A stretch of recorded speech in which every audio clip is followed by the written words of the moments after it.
नमस्कार प्रिय बच्चों, हम सुदामा चरित पढ़ रहे हैं जिसे नरोत्तम दास जी ने लिखा है।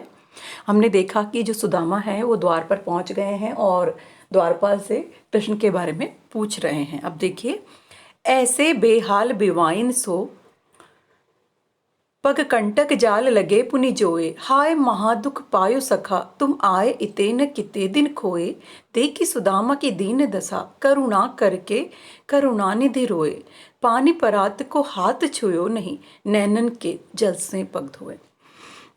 तो हमने देखा कि सुदामा की दीन दशा देखकर श्री कृष्ण जो है वो द्रवित हो उठते हैं। और क्या है, बेहाल मतलब बुरे हाल, बिवाइन मतलब फटी एड़ियाँ, कंटक मतलब कांटे, जोए मतलब देखते हैं, इते मतलब यहाँ, किते मतलब कहीं, करुणा हो गया, दया, करुणानिधि मतलब दया करने वाले, और नैनन मतलब हो गया आँखों से, आँखों से, ये देखिए नैनन शब्द आया है आँखों से। तो हम पहले इसका अर्थ करेंगे ये वाला। तो देखिए, श्री कृष्ण ने सुदामा को देखा तो वो क्या हो गए, भाव विहल हो गए एकदम। मतलब जैसे बहुत पुराना दोस्त अगर हमें मिलता है बहुत दिनों बाद, तो हम भी जो है ऐसे हो जाते हैं कि बस न जाने क्या मिल गया, और बहुत ही ज़्यादा भाव विभोर हो जाते हैं, भावुक हो जाते हैं। तो कृष्ण का भी यही हाल है। श्री कृष्ण ने सुदामा को देखा और भाव विहल हो उठे। उन्होंने उन्हें सिंहासन पर बैठाया और उनके पैरों को धोने के लिए परात में पानी भर लाए। ठीक है, ऐसे बेहाल बिवाइन सो। अब यहाँ से देखेंगे ना, श्री कृष्ण ने सुदामा के पैरों को धोने के लिए हाथ लगाया ना, तो क्या देखते हैं कि पैरों में बिवाइयाँ फटी हुई है और पैरों में जो कांटे हैं वो चुभे हुए हैं। ये है ना, ऐसे बेहाल, बेहाल है बिवाइन सो मतलब बिवाइयाँ फटी हैं। पग कंटक जाल लगे पुनि जोए, और पग मतलब पाँव में, कंटक मतलब कांटे, जाल लगे पुनि जोए, ना, देखते हैं, जोए मतलब देखते हैं। और क्या देखते हैं कि उनके पाँव जो है कांटों से अटे पड़े हैं एकदम। अब आगे देखिए, हाय महादुख पायो सखा तुम आए इते न किते दिन खोए। तो वे बार बार उन्हें देखते हैं और कहने लगते हैं कि हे मित्र, आपने महान दुखों को उठाया, आपने इतने दुख क्यों उठाए। जैसे हम कहते हैं कि तुम आए क्यों नहीं मेरे पास पहले, कि तुमने इतने दुख क्यों उठाए, तुम अभी तक मेरे पास क्यों नहीं आए।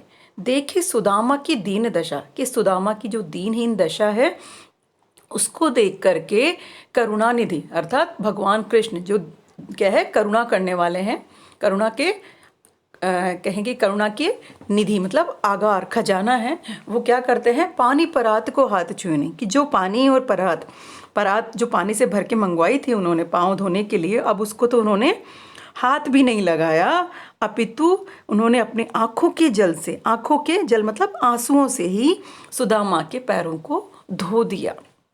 बेटा यहाँ अतिशयोक्ति अलंकार है, ऐसा संभव नहीं होता है, लेकिन यहाँ इस तरह का वर्णन आया है।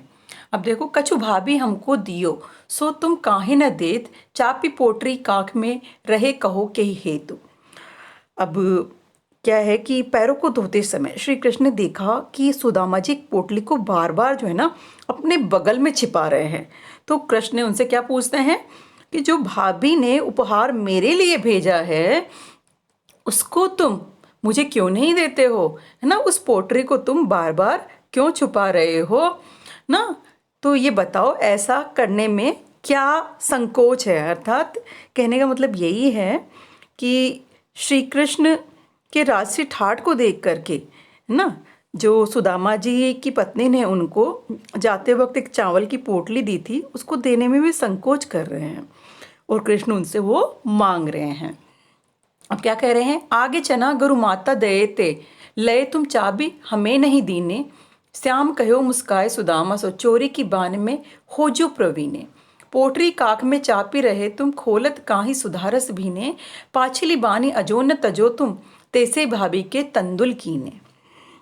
अब देखिए क्या है, गुरु मातु मतलब गुरु संदीपनी की जो पत्नी है उनके लिए कह रहे हैं, चाबी मतलब चबाना, दीने मतलब दिए, बान होती है आदत, ये शब्द देखिए बान, बान का मतलब होती है आदत, प्रवीणे मतलब प्रवीण हो, और चतुर हो मतलब सुधारस, सुधारस ये शब्द आया है आपका यहाँ पे,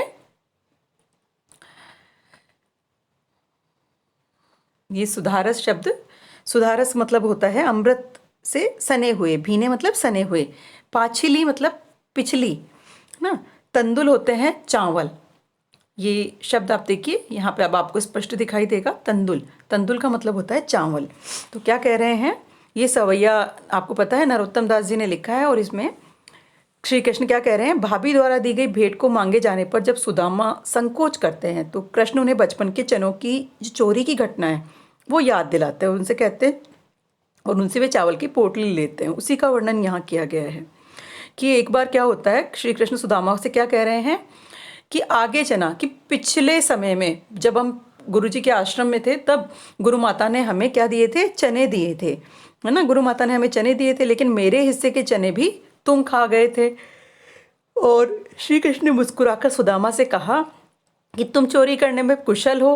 अरे अपनी बगल में जो पोटली तुमने छुपा रखी है, छिपा रहे हो, लाओ उसे मुझे दे दो। फिर उन चावलों की प्रशंसा करते हुए सुधारस भी ने, खोलत ना ही सुधारस भी ने, कि उन चावलों की प्रशंसा करते हुए कहते कि ये चावल तो अमृत के रस से परिपूर्ण है। पिछली बार की तरह अब भी मुझे ये भाभी की भेंट नहीं देना चाहते हो।